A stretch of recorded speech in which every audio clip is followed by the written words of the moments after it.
Asha Bhosle Hindi film जगत की मशहूर सर्वगायिका है। वह फिल्म इंडस्ट्री में आशा ताई के नाम से जानी जाती हैं। उनकी विशेषता है कि उन्होंने शास्त्रीय संगीत, गजल और पॉप संगीत हर क्षेत्र में अपनी आवाज का जादू बखेरा है। उन्होंने अब तक के अपने फिल्मी सफर में 16,000 गानों में अपनी आवाज दी है। वह सिर्फ हिंदी ही नहीं बल्कि मराठी, बंगाली, गुजराती, पंजाबी, तमिल, मलयालम, अंग्रेजी और रूसी भाषाओं में गाने गाती हैं। आशा भोसले का जन्म 8 सितंबर 1933 को महाराष्ट्र के सांगली में हुआ था। इनके पिता दीनानाथ मंगेशकर प्रसिद्ध गायक एवं नायक थे। उनके पिता बेहद छोटी उम्र से ही संगीत की तालीम देना शुरू कर दिए थे। जब आशा ताई 9 वर्ष की थी तभी उनके पिता की मृत्यु हो गई। पिता की मृत्यु के बाद उनका पूरा परिवार मुंबई आकर रहने लगा। उनकी एक बड़ी बहन है लता मंगेशकर, जो कि हिंदी सिनेमा स्वर कोकिला के नाम से जानी जाती हैं। पिता की मृत्यु के बाद दोनों बहनों के कंधों पर परिवार का बोझ आ गया, जिस कारण उनकी बड़ी बहन लता ने गाना और फिल्मों में अभिनय करना शुरू कर दिया। आशा भोसले को अपने करियर की शुरुआत में बेहद कड़ा संघर्ष करना पड़ा। उन्होंने अपने शुरुआती करियर में BC ग्रेड की फिल्मों के लिए पर्व विश्व गायकी की। आशा भोसले ने अपना पहला गीत वर्ष 1948 में सावन आया फिल्म चुनरिया में गाया था। आशा भोसले जी की गायकी के करियर में 4 फिल्में मील का पत्थर साबित हुई। नया दौर, तीसरी मंजिल, उबराव जान और रंगीला। नया दौर आशा भोसले जी की पहली बड़ी सफल फिल्म थी। मोहम्मद रफी के साथ गाए उनके गीत यह था मांग के हाथ तुम्हारा साथी हाथ बढ़ाना और उड़े जब जब जुल्फे तेरी। साहिर लुधियानवी के द्वारा लिखित और OP न्यार द्वारा संगीतबद्ध ने उन्हें एक खास पहचान दी। आशा जी ने OP न्यार के साथ पहले भी काम किया था, पर यह पहली फिल्म थी जिसके सारे गीत आशा जी प्रमुख अभिनेत्री के लिए गाई थी।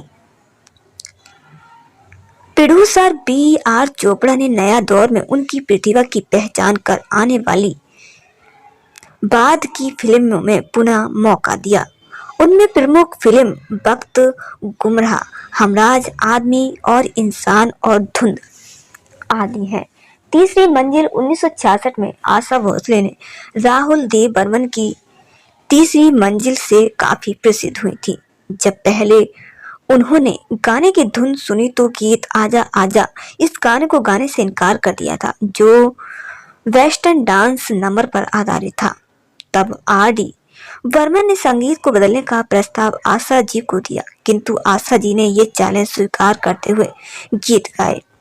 10 दिन के अभ्यास के बाद जब अंतिम तौर पर ये खास गीत आशा जी ने गाए तो खुशी के कायल RD बर्मन ने 100 रुपए के नोट आशा जी के हाथ में रख दिए।